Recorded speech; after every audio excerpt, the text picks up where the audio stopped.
बच्चों आप ये क्या कर रहे हो?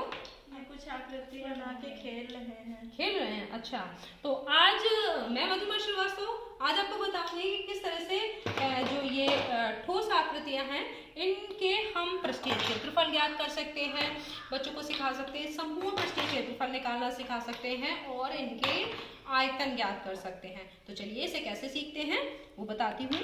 तो अगर हम इसको मान लें कि ये एक घन है जिसकी की लंबाई, चौड़ाई और ऊंचाई, घन में तो सब बराबर ही होती है, तो ये मान लेते हैं हम 1 इकाई है। तो ये जो घन है वो 1 इकाई का है, 1 यूनिट मान लेते हैं, क्योंकि अगर हमारी यूनिट सेंटीमीटर है तो ये 1 सेंटीमीटर इसकी एक भुजा होगी, और अगर हम यूनिट इकाई ऐसे ही लिखते हैं तो ये 1 यूनिट, ये हम मान लेते हैं इसकी भुजा 1 यूनिट है। तो देखिए अगर हमें इस वाले, जैसा कि हमने बताया था कि हमने इसकी एक भुजा को माना है 1 इकाई, ठीक है, तो इसकी यानी लंबाई भी 1 इकाई है और चौड़ाई भी 1 इकाई है। तो ये ऊपर का जो इसका पृष्ठ है इसका क्षेत्रफल क्या होगा? ये एक वर्ग है तो इसका क्षेत्रफल क्या होगा? 1 वर्ग इकाई, 1 वर्ग इकाई हो गई, है ना। अब अगर हम इस पृष्ठ का क्षेत्रफल 1 वर्ग इकाई, इधर का देखेंगे तो भी 1 वर्ग इकाई, इधर का 1 वर्ग इकाई, इधर का भी 1 वर्ग, सब तरफ का होगा ना। और अगर इसका आयतन की बात करें तो लंबाई भी इसकी 1 इकाई है, चौड़ाई भी 1 इकाई है और ऊंचाई भी 1 इकाई है। तो इसका आयतन क्या हो जाएगा? 1 घन इकाई, 1 घन इकाई होगी, क्योंकि लंबाई गुणा चौड़ाई गुणा ऊंचाई। तो 1 की 3 बार गुणा करेंगे तो 1 गुणा 1 गुणा 1 तो 1 ही आएगा, और इकाई की 3 बार गुणा करेंगे तो क्या हो जाएगा? घन इकाई। अब इकाई वो सेंटीमीटर में हो तो घन सेंटीमीटर हो जाएगा, मिलीमीटर में हो तो घन मिलीमीटर हो जाएगा, जो भी होगा आप उसकी यूनिट को, तो अभी हमने यूनिट कोई नहीं रखी, हम इकाई बोलेंगे, ठीक है। तो अब ये इसका पता चल गया आपको कि इसका जो पृष्ठ है, इस पृष्ठ का क्षेत्रफल है 1 वर्ग इकाई और आयतन कितना है? 1 घन इकाई। अब अगर हमारी मान लीजिए ये आकृति है और आप इसे ऊपर से देखो तो इस पूरे आकृति का पृष्ठीय क्षेत्रफल यानी इस पृष्ठ का क्षेत्रफल क्या होगा? आपको 1 का मालूम है, 7 वर्ग इकाई। गुड, 1 2 3 4 5 6 7, समझ में आ गया? 7 वर्ग इकाई, क्योंकि 1 का क्या था? 1 वर्ग इकाई, तो ये ऐसे 7 है तो 7 वर्ग इकाई। अच्छा चलो अब थोड़ा ट्विस्ट लाते हैं। अब ये बताओ, इस पृष्ठ को देखो और इसका पृष्ठीय क्षेत्रफल क्या होगा? 3 वर्ग इकाई। गुड, 3 वर्ग इकाई। और इस तरफ का अब आपको कितना दिख रहा है? 4 वर्ग इकाई। 1 2 3 4, ये 4 यहाँ तक दिख रहा है तो ये हो गया 4 वर्ग इकाई। हाँ, जितना दिख रहा है। और अब आप इसका बताओ, इसका पृष्ठीय क्षेत्रफल 11 वर्ग इकाई। गुड, 4 4 8 और 3 11। अच्छा, इसका पृष्ठीय क्षेत्रफल 5 वर्ग इकाई। ठीक है, जो दिख रहा है आपको आपने बता दिया। अब हम इसको भी देखते हैं। अब हम इसको तोड़ देते हैं। अब आप कुछ नया बनाने की कोशिश करते हैं। हम बनाते हैं एक घन, ठीक है। तो घन के लिए क्या होना चाहिए? लंबाई, चौड़ाई और ऊंचाई बराबर। तो अब आप मुझे बताइएगा, मैंने ये तो निकल ही नहीं रहा मुझसे। हाँ भाई, कोई मेरी मदद करो, बनाओ भाई, इसको बनाओ। देखो ये, हाँ, तो ये क्या बन गया? अब देखो ये क्या है? ये कौन सी आकृति है? घन है, क्योंकि इसकी अच्छा लंबाई बताओ कितनी है? 2 इकाई। हाँ, 2 इकाई, गुड, वेरी गुड। और ये चौड़ाई 2 इकाई, ऊंचाई 2 इकाई, यानी 2 इकाई का ये है हमारा घन, ठीक है। तो इसका पृष्ठीय क्षेत्रफल क्या होगा? 4 वर्ग इकाई। 4 वर्ग इकाई। तो चूंकि ये क्या है? एक घन है, तो इस जितना ये पृष्ठीय क्षेत्रफल है उतना ही इस वाले, कितनी साइड है इसमें? 6 साइड है। तो 6 साइड में अगर इसका पृष्ठीय क्षेत्रफल 4 वर्ग इकाई है तो इसका भी कितना होगा? 4। इधर भी 6 का होगा ना। तो हम 6 बार 4 वर्ग इकाई जोड़ें या फिर 6 से गुणा कर दें। तो अगर हमें जो ये एक घन था हमारा, इस घन का पृष्ठीय क्षेत्रफल जो कि अभी हमने देखा ये क्या संपूर्ण पृष्ठ, अगर ये पृष्ठीय क्षेत्रफल देखें जिसकी कि एक भुजा क्या है, एक भुजा कितनी थी 2 इकाई, तो इसका हम पृष्ठीय क्षेत्रफल निकाल रहे हैं तो क्या हो गया बताइए, पृष्ठीय क्षेत्रफल कितना हो गया 4 वर्ग इकाई।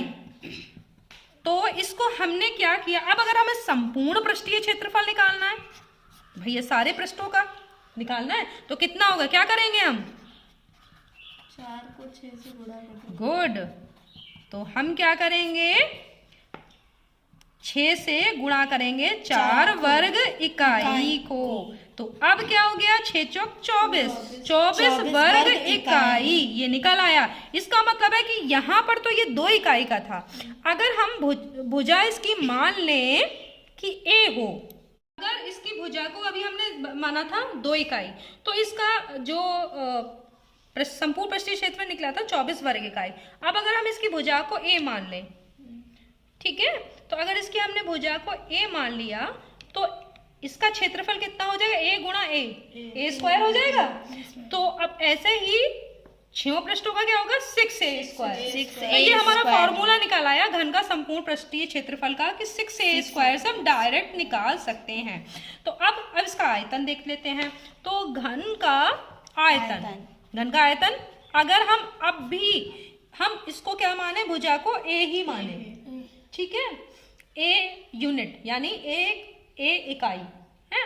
तो अब A इसकी लंबाई, A इसकी चौड़ाई, A इसकी ऊंचाई, तो गुणा ऊंचाई, तो कितना हो गया लंबाई गुणा चौड़ाई, हाँ गुणा ऊंचाई, हाँ, तो कितना हो गया लंबाई कितनी है A, चौड़ाई A, ऊंचाई A, कितना घन इकाई है ना, क्योंकि 3 बार हो रही गुणा। अब ये क्या हो गया A क्यूब निकल आया।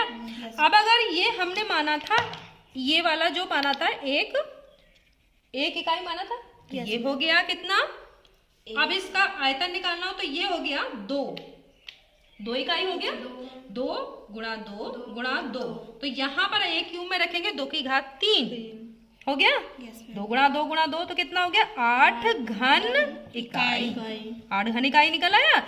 तो इस तरीके से A क्यूब ये घन का आयतन निकाल सकते हैं। अब अगर हम इसी में कुछ और जोड़ के इसको घनाभ बना दें, देखो अगर हम इसमें से 2 वाला कौन सा है, ये लो, इसको हम नहीं, ये ऐसे नहीं जुड़ेगा, ये गुड। अब ये क्या बन गया घनाभ। तो इस घनाभ का बताओ, इस पृष्ठ का क्षेत्रफल क्या है बताओ, 6 वर्ग इकाई, 6 वर्ग इकाई, 1 2 3 4 5 6 वर्ग इकाई। अब इस तरफ 6 वर्ग इकाई है तो इस तरफ कितना होगा 6 वर्ग इकाई, क्योंकि ये दोनों साइड समान है, और ये ऊपर की और ये नीचे की, और इस तरफ की भी समान होगी कि ना। तो ये कितना है 6 वर्ग इकाई, इधर भी 6 वर्ग इकाई, 6 वर्ग इकाई, ठीक है। तो हमारी इस तरफ 6 वर्ग इकाई था, इस तरफ 6 वर्ग इकाई, इस तरफ 6 वर्ग इकाई, इस तरफ भी, तो 4 साइड हमारी 6 वर्ग इकाई है ना। तो 4 बार करेंगे तो क्या हो जाएगा 6 चौक 24 वर्ग इकाई होगी। इस तरफ कितना है 4 वर्ग इकाई, और इस तरफ 4 वर्ग इकाई, तो कितना हो गया 8। तो 24 और 8 कितना हो गया 32 वर्ग इकाई, 32 वर्ग इकाई। इसका क्या हो गया संपूर्ण पृष्ठ है ना। आप इसका पूरा संपूर्ण पृष्ठीय क्षेत्रफल निकाल चुके हैं। अब हमें फॉर्मूला देखना है। तो देखिए यहाँ पर ये है चौड़ाई, ये लंबाई और ये ऊंचाई इस घनाभ की, ठीक है। तो अब अगर इस पृष्ठ का क्षेत्रफल निकालना हो तो ये एक आयत है, तो आयत की लंबाई गुणा चौड़ाई, लंबाई गुणा चौड़ाई। ऐसा नीचे भी तो है इसी के बराबर, तो हम 2 गुणा लंबाई चौड़ाई कर सकते हैं कि नहीं है। अच्छा, इस तरफ देखिए ये क्या है लंबाई और ये है ऊंचाई, और ये ऐसा कितनी बार है, इधर भी है और इधर भी है, 2 बार है ना। तो हम यहाँ पे लिख सकते हैं लंबाई गुणा ऊंचाई। अब इस तरफ देखिए यहाँ है चौड़ाई और ये है ऊंचाई, इसका क्षेत्रफल निकालेंगे तो हम क्या करेंगे, और ऐसा इस तरफ भी है, ऐसा इस तरफ भी है, तो क्या हो जाएगा ऊंचाई और चौड़ाई, ठीक है। तो ये एक फॉर्मूला बन गया जिससे कि हम क्या निकाल सकते हैं संपूर्ण पृष्ठीय क्षेत्रफल। हाँ, तो घनाभ का संपूर्ण पृष्ठीय क्षेत्रफल क्या हो गया 2 गुणा लंबाई गुणा चौड़ाई प्लस चौड़ाई गुणा ऊंचाई प्लस ऊंचाई गुणा लंबाई, जैसे कि हमने किया है, क्योंकि दोनों दो आमने सामने के पृष्ठ समान है ना। तो ये पृष्ठीय क्षेत्रफल निकाल आया। अब घनाभ का आयतन निकालना है। तो घनाभ का आयतन क्या होगा, क्योंकि इसकी भुजा अलग अलग है, तो घनाभ का आयतन का सूत्र क्या होगा, अगर ये लंबाई मानी थी, ये चौड़ाई, ये ऊंचाई, तो क्या होगा, लंबाई गुणा चौड़ाई गुणा ऊंचाई। तो यहाँ होगा L into B into H, यानी लंबाई गुणा चौड़ाई गुणा ऊंचाई। ठीक है। तो अब इस घनाभ का, अब जो ये घनाभ बना हुआ है, इसका पृष्ठीय क्षेत्रफल आप निकाल चुके हैं। अब इसका आयतन मुझे बताइए कि क्या होगा। अब ये देखिए, इसकी भुजा ये कितनी है, कितने इकाई, 3 इकाई, गुड। और ये चौड़ाई कितनी है, 2 इकाई, और ऊंचाई 2 इकाई। तो अब इसकी अगर गुणा करके आप बताइए कि घनाभ का, इस घनाभ का आयतन कितना होगा, बोलिए। 3 गुणा 2 गुणा 2 कितना हो गया, 3 की किससे गुणा करेंगे, 2 से, कितना आया, 6। और 6 की किससे गुणा करेंगे, 2 से, 12 हो गया। तो क्या हो जाएगा, इस वाले घनाभ का अगर हमें आयतन देखना है तो क्या हो जाएगा, 12 घन इकाई इस वाले घनाभ का आयतन। ठीक है। तो क्योंकि इसकी लंबाई 3, चौड़ाई 2, ऊंचाई 2, ठीक है, 2 इकाई। तो अब हमारा ये 12 घन इकाई। तो हम किसी भी, आपने देखा कि किसी भी अगर हमारा कोई भी आकृति दी हो तो उसका हम पृष्ठीय क्षेत्रफल निकाल सकते हैं, संपूर्ण पृष्ठीय क्षेत्रफल निकाल सकते हैं और आयतन भी निकाल सकते हैं। तो इस तरह से देखिए, खेल खेल में हमने किस तरह से ठोस आकृतियों से बच्चों को पृष्ठीय क्षेत्रफल, संपूर्ण पृष्ठीय क्षेत्रफल और घनाभ और घन के आयतन को भी समझाया। तो हम नेक्स्ट वीडियो में देखेंगे कि किस तरह के से हम 2D शेप से, यानी द्विविमीय शेप से हम त्रिविमीय यानी 3D शेप्स बना सकते हैं। तो 2D नेट है हमारे पास गणित किट में, जिससे कि हम 3D शेप्स बनाएंगे। तब तक के लिए धन्यवाद।